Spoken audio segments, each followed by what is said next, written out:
All right, so for today's film room, as I mentioned, we're trying to identify some players who are going to change their outlooks in the second half of the season. This could be some guys who are maybe breaking out, some rookies. This could also be some veterans with some potential role changes. So let's go to the skill position players first. We've got a whole big board here. If you're watching us on YouTube, we've got running backs, wide receivers. We've got the tight ends here as well. Let's read off the running backs here first. And we're not going to hit on all of these names because, number one, Nate, you've got some funky-ass names in here, number one. And number two, it would take the whole show if we ran through all of these guys here together. So we compiled this list together. At running back, we have Travion Henderson, Jordan Mason, Bashal Tutin, Kyle Monangai, and Chris Rodriguez. I'm going to let you have the floor here first, pal. Okay. Which player do you want to highlight from this list? Chris Rodriguez would be the one, because of after all that Bill hype, a lot of Bills. We've been talking about Bill for a while, and all of a sudden Chris Rodriguez has turned out to be like a guy that they're giving more and more use to, or more and more touches to. And I think it's just kind of where the Commanders are in this day and age with their team makeup, and I think they're just trying stuff a little bit. But I thought it was just interesting that they kind of have lowered, they've kind of changed the usage of these players. I mean, he had in the last game had 15 carries, 79 yards. They've given him touches, on and off throughout this year. He's a hammerhead that I think actually fits their offensive style better, or at least for the majority kind of touches. So I don't know. I think he's been an efficient runner. This is great. Jacob Gibbs, who always has great stuff, throwing out the rushing success rate stuff. But that is part of this Commanders offense, still has a good run game. Like that hasn't gone away, just in the blink of the eye with Jane Daniels being hurt. And I think just Rodriguez is just one. I think, probably people have him, but if not, it is a guy that I think is just going to get some steady diet of touches, and they're going to be good touches in this offense. Washington is on a bye this week. Then week 13, they come out and they play Denver.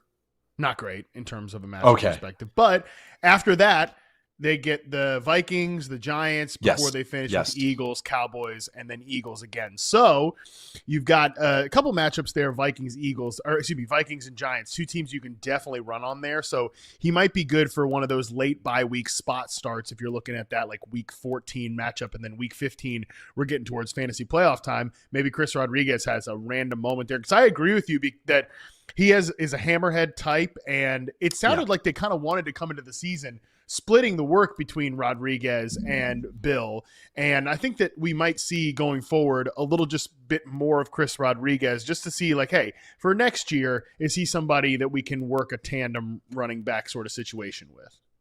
Why I wanted to highlight him is just some of these other guys that we threw out here is just kind of like, I feel like the Travion Henderson, or like and I've talked about Kyle Monangai so much, I feel like on this show especially, but I just wanted to re-highlight him because it's turning into a Lions or a Falcons situation where it's like they have two backs that are viable every single week, where that Bears run game, like I said, I am writing about it, is a very good run game. It is just on running back runs. They're number one in rushing success rate this year. Like no other caveats, just running back runs. Better than the Colts, better than everybody. So it's like, I'm just trying to get Monangai in every way, shape, and form. And then other guys like Jordan Mason is just that more of a highlight of what the Vikings run game is now. Yes, we talk about McCarthy's struggles with the passing game, but the run game is real. And now that the offensive line is healthy, and if Kelly comes back even healthier, they got really everybody right now. And that run game is kind of churning on everybody. So I think it's just more of like not much a breakout, more like, start this guy every week with confidence, because I think that run game is going to be churning every week. I'm so nervous about the Jordan Mason stuff. I'm glad you're at least willing to highlight him positively, because he was somebody I really liked heading into the year. And then I think the thesis of the play has just kind of decreased as the year has gone on, because that's why I'm rekindling it a little bit. So, I mean, Aaron Jones, obviously he's been good when he's been out there. He's been healthy. He's been effective. At the same time, I think you probably project him as the lead back. And then with Mason, I thought he'd be more of like a closer back for them. How many times are the Vikings going to be in closing situations here? Right. With JJ McCarthy. That's one thing where I like your point to bring up Monangai, because number one, I think you're dead on about that Bears rushing success rate. Of course, like it bears out in the stats, and even when you're watching it, I think that because the focus is always on Caleb Williams and which receiver is letting him down or which receiver is he missing, people do overlook that. Number one, I think DeAndre Swift is playing pretty good ball this year. I mean, he's still DeAndre Swift. All of the kind of gaps in his game they remain the same, but they are working well around what he does. And I think the offensive line has gotten a lot better. They were always better run blockers and pass blockers, but I think the run scheme and their ability to weaponize some of their talents has gotten even better. So Monangai, mentioning him, I think makes a lot of sense. Also because if Swift misses any more time, as we've seen he missed some time this year, Monangai would immediately become a fantasy starter. So he should be that Tyler Algier type, like 100% rostered, a what the heck flex in certain matchups. But with Mason, I just struggle that these next two games, Green Bay in Green Bay, Seattle in Seattle, maybe Washington week 14, that could be a moment, but like, tell me how they're not just going to be trailing these next two games. And we're talking about the running back for a bad offense. It's I know it's the offense now. The passing game is just non-existent. They hit a couple explosives every week. So it's just that once they do get into scoring range, they don't trust that quarterback with anything. So he's just going to automatically get touches like that. You know what I mean? I think just in valued or high variance situations or whatever, high leverage situations. I'm sorry, that he'll be able to get a lot of touches. And also I'm just saying is that the run game is just going to be improving, that it's going to be the basis of their attack. They're going to play a lot of muck ball. And so I think when you play a lot of muck ball with a couple of explosives, the running back is the guy that gets kind of everything. And even on stuff like, because they're going to be emphasizing with him, this is more kind of people scouting here, is, hey, check it down. Take what's given to you. Where do the check downs go to? The running back. Are there going to be more screens? And I think just with Jones, you never know with the health stuff. That's just like Mason's the guy I'm betting on. I get it. It's not like I'm saying running back one, boom, this guy's finishing top 10 the rest of the year. I think he's just going to be a viable starter more than it would seem even with the matchups, just because of what their team in the negative that the team situation actually might bear out because of the type of running back Mason is. So Kevin O'Connell typically is one of the most pass heavy coaches in the NFL. And that's a big reason why the Justin Jefferson stuff has always been awesome. Regardless of any quarterback who's been back there, as long as it's somebody that they trust even a little bit, you're firing. I mean, it's just whoever it is, whoever's been back there, whether it's Nick Sam Mullins. Darnold, all the way to Nick Mullins. Carson Wentz, even this year, just keep firing that football. With JJ McCarthy last week 11, they had a minus 14% pass rate over expected, according to RBDSM.com. Like they were just taking that air out of the ball. They've yet to throw the ball in like 7 or 8 short yard situations. They have yet to throw the ball. In most teams, that's like 60-40, something like that.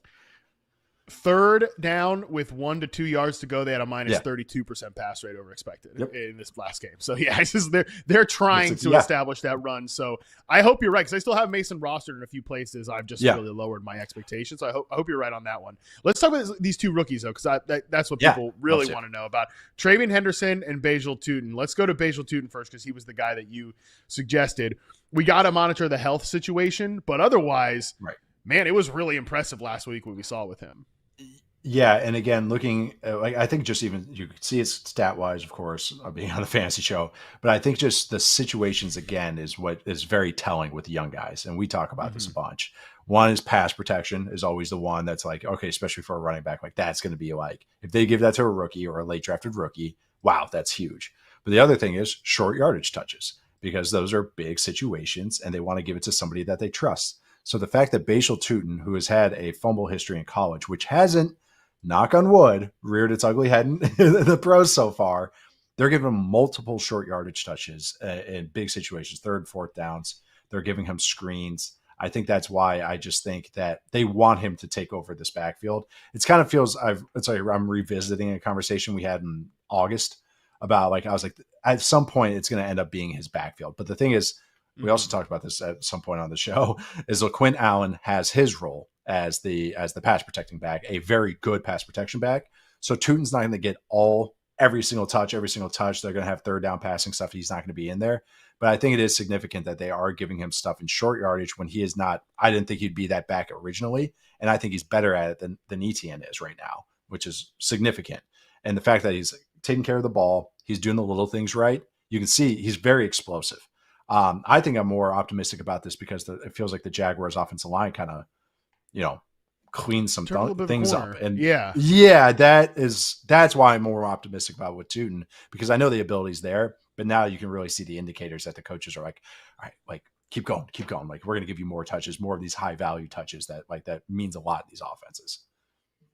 Yeah, obviously they blew the doors off the Chargers last week, but even in the first half of the game, Basil Tootin had 57% of the running back touches, as opposed to Travis Etienne was 43% in the first half of that game. So they were. It was clearly an intent thing. He's been active around the goal line, and I just really loved the way they attacked the Chargers exactly how you should, like run that outside zone on the perimeter. And this team has been trying to hit those all season long, which again I just love that from Liam Cohen, because Tootin and Etienne, that's definitely what you want more from them, as opposed to some of the gap-based run scheme that they did with Bucky Irving and the boys in Tampa Bay last year. So love that ability to adjust. And I think this is an offensive line it's communication-based. Like, the longer, it's not going to be an elite talent group, but as long as they can be right and tight, and the details, the communication, I think that can really hit. So he's definitely somebody that he should be rostered. He should be. I think he's even, if he plays going forward, he's even in flex consideration. And the matchups for him the next 2 weeks: Cardinals, Titans, both game on the road, but they are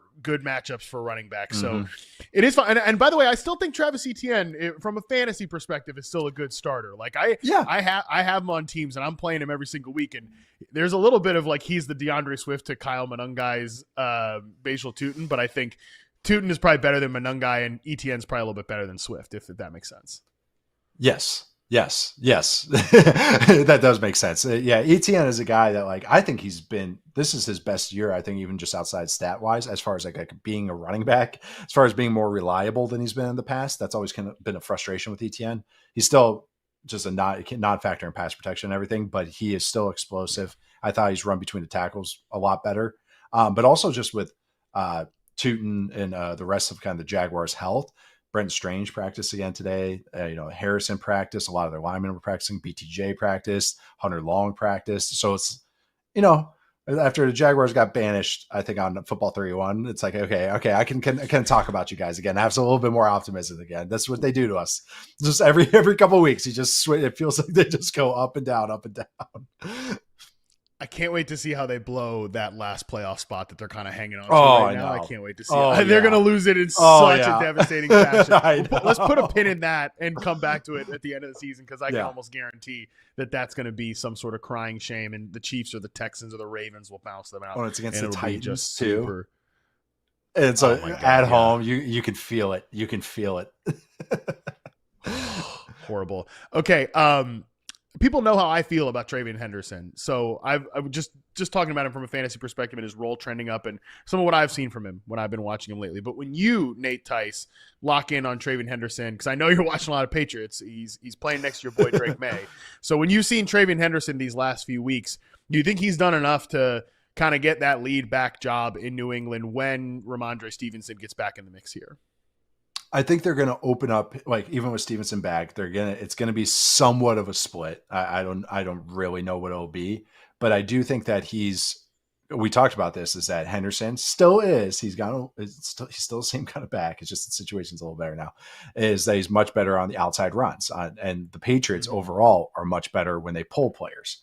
I was looking up these stats recently, but they were the worst team if they don't pull anybody in terms of rushing success rate.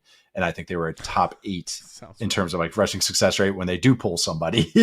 And I think that's better for Henderson. Like, in the weirdest way, a back like this usually is a zone back because they can bounce things. And in the weirdest way, he's better with pullers in front of him.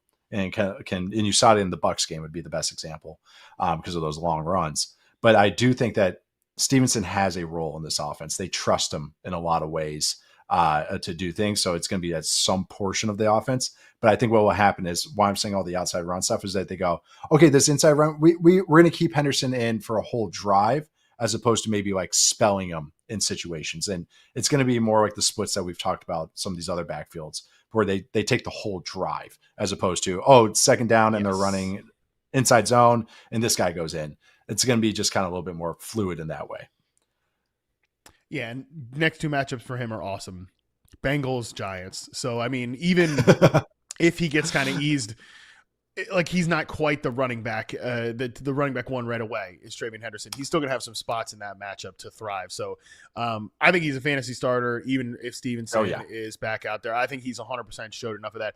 Also really good in the pass game as well. And I just think he's earned the promotion. I think he wasn't playing well in isolation early on. There was no weird, like Mike Vrabel hated him or anything. Mike Vrabel has so much power in that organization. You think if he hated him, they would have drafted him 0%. 0%, that's what would happen. So I think that they were just easing him in there. He's gonna defend him to death. Defend him to the death. And I think, by the way, if he didn't like him, then we wouldn't even be getting these opportunities right now. They would be getting some random veterans. So I think that the fact that he's played so well and given them another dimension and like yet another way that they can find some explosives, we'll see more and more of him. So not really worried even if Stevenson gets back out there. Let's talk about these wide receivers.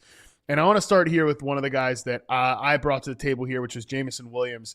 Jameson Williams was like wide receiver 55 or something in the first, from weeks 1 to 8, I believe. Completely doing nothing. A lot of scrolling down. He's been targeted on fewer than 16% of his routes on the season overall. That has really changed the last 2 weeks since Dan Campbell has taken over the play calling.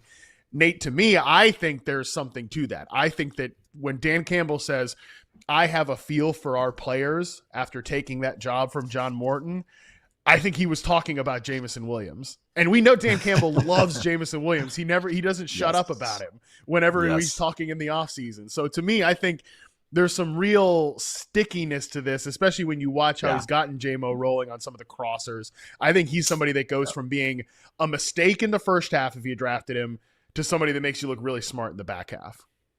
Yeah, I think this is, like you said, sticky. I think they had a drive against the Eagles where it was it was a 2-play drive. They hit a play action route to Amon-Ra St. Brown, and the next play they hit another route to Jameson Williams. Boom, boom, scored. And that to me was significant because it felt like a lot of what John Morton's flow, and we've talked about this a lot. But it was just like, all right, run. All right, there's the big play. All right, next one will be a run, or it'll be back to Amon-Ra St. Brown, or it'll be a screen. It wasn't aggressive. It wasn't like the pedal didn't stay down. It felt like a lot of times he's like, okay, we hit our big play. Okay, here we go. Now we can kind of just roll back in. Who's supposed to be the big play threat in your offense? Jameson Williams. I also thought this is just an aside. Do you know they have drawn 0 pass interferences this year, the Lions? And last year, I think they only drew 1. That was just that's interesting, right? I know. I was like, that feels like a little bit of a quarterback stat because I feel like Jared Goff doesn't think of the really routes he throws. Those, he doesn't really throw those like tight windows, go routes on the boundary and go balls. Like they don't do a lot of that. I was looking it up because of the Chiefs because they have drawn some PIs. Yeah, they only drew 1 PI all of last year for 5 yards. So they've had 1 pass interference called in their favor, and yet they get banged on pass interference on the other side all the time. Oh my god, like crazy! Yeah, their differential is probably hilarious, and they've only gotten nice words. They've only had 2 defensive holds called for them, I guess, in their favor. 3 illegal contacts. Last year they only got 1 defensive hold and 2 illegal contacts. I will say, Amon-Ra St. Brown, being the son of a bodybuilder, probably helps with that because he doesn't get held. That's why he's so good because he's so freaking strong. Yeah. They just so what would look like a hold on another guy, he's just like, yeah, whatever. So sometimes guys are, it's the, I mean, I shouldn't say LeBron because I think he gets some favorable calls, but I think maybe some of the Shaq stuff where it's just like they get the penalty because they don't get the foul because they're just so powerful, whatever. Anyways, this is a long aside to say this is very real because I think Dan Campbell loves him. And I think this is part of the offense that they couldn't just go Amon-Ra, another duo run. They had something else had to pop to kind of open up the whole offense. And I know they played the Eagles and they didn't have a great performance. That is more an Eagles defense thing and going 0 for 5 on 4th down thing. They were moving the ball. It was just as opposed to like, oh my God, sky is falling kind of thing. Yeah, I mean, Jared Goff's not going to complete 37% of his passes probably ever again in his life. That's the complete one-off. The other names we have here at the wide receiver position, Chris Olave, Jacoby Myers, you threw just Texans wide receivers out, and A.D. Mitchell. Very brave of you to say A.D. Mitchell after what he put on film last week, but I'll just throw that bucket of players at you there. Did you see Mike Renner, who works for CBS now, put like a cut up of Jameson Williams, or not Jameson, A.D. Mitchell, and he was like, A.D. Mitchell was cooking last night. And he just cut the film right before the catch the ball arrived every single time. It looks like this great highlight film because he's getting open and everything, but then not classic. catching the ball, which is kind of the A.D. Mitchell story. It was really good. But anyways, so I throw those bucket of players at you. Which one really stands out from Olave, Myers, the Texans wide receivers, and A.D. Mitchell that you want to highlight? Might as well reverse order this. We'll start with A.D. Mitchell because look at the schedule. And also, who else is the ball going to go to? And it's Tyrod Taylor starting now. So you're hoping for a little bit more passing game. But it's like if you're just desperate and you need a guy, or you're just like, you need some curiosity on the bench as the season's rolling along, they got a juicy schedule. And it's just an opportunity thing of who they have that you might just get spike weeks. That's kind of just what I'm betting on here. That's really it with the A.D. Mitchell tout. But that's the thing. When I kind of took this breakout list, some of the guys are kind of like, I like some of your choices too. But it was like some of these things where it was just like somebody that just could truly surprise you, where you're like, I can't believe I'm starting this guy in a huge matchup, but it's viable. That's kind of what I was going for here. But that's what, like how Kayshon Boutte has been in the first half of the season when he's been healthy. He's healthy again. Or, even a Quentin Johnson for a minute. But now I was saying for the second half of the season, a guy that for a couple weeks is was like that guy. Alec Pierce, who, yes, impending free agency contract year, Alec Pierce, who has made 2023 Matt Harmon and Nate Tice look very smart. Alec Pierce. Totally. No, but that's why I just want to throw A.D. Mitchell out there. It's just kind of a more of like, hey, an opportunity thing might happen here for a couple of weeks, just because it's just the Jets are funky. I get that, but there's not a lot of spots where the ball can go to. I know the inconsistencies and all that, but I think they're going to give him chances. Yeah, they should. And they shouldn't just go away from him after one obviously disappointing performance. Especially, you got to wonder too if just Tyrod Taylor might throw a little bit more of a catchable ball. I realize A.D. Mitchell needs to bring some of those catches in, but with Fields, it's just I don't know that he throws the most catchable football. Like, let's inconsistent thrower with an inconsistent catcher. It's like it leads to that. Hey, did you watch him with Anthony Richardson last year? It's a lot of this. You just again, you just wonder if with a different quarterback things might look a little different for AD, because he does have. I think his separation skills are a little overrated because when he gets open, he gets wide open. But there are still a lot of concepts that he does not execute at a high level. But still, somebody they should absolutely try to develop, and I don't think they should go away from it. I unfortunately don't think we see Garrett Wilson the rest of the season. So definitely makes a lot of sense there. We'll save Texans wide receivers for Thursday Night Football. And I think Jacoby Myers, obviously, Jacoby Myers, that's probably an easy one to just make the case for here real quick. Oh, yeah. It's just that he can catch the football, and that's what the Jaguars have needed. That's literally it. I know BTJ is starting to practice again, but of course, Travis Hunter's had the injury. I just think that there's going to be volume here. I mean, Parker Washington was getting touches. They're like, the ball is going to go. They're going to throw the ball, and he's going to be asked to do those in breaking routes. And it just sometimes happens. Sometimes a quarterback and a receiver just have chemistry. And I'm watching this, and I'm like, yep, Trevor Lawrence and Jacoby Myers have chemistry. Like, they just have that feel and timing and a feel for space, feel for how when the break on the route and when the ball comes out.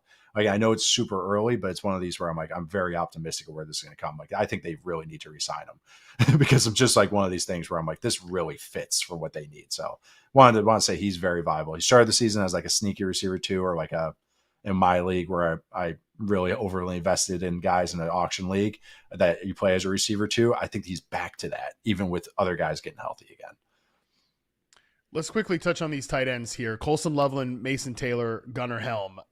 Admittedly, Nate, these were all your suggestions, so I don't want to step on your toes here. So I think the Colson Loveland one is the one I can definitely co-sign the most. Yeah. Because he's good. He probably has the best hands on the team. I love Odunze, but he's made a couple mistakes at the catch point this year. I think it'll be fine long term. Not too worried about it. I think he does generally have good hands, but Colson Loveland has just attacked the football so well, and he's a freaking beast, dude. He's awesome player. So I think that's an easy case to make.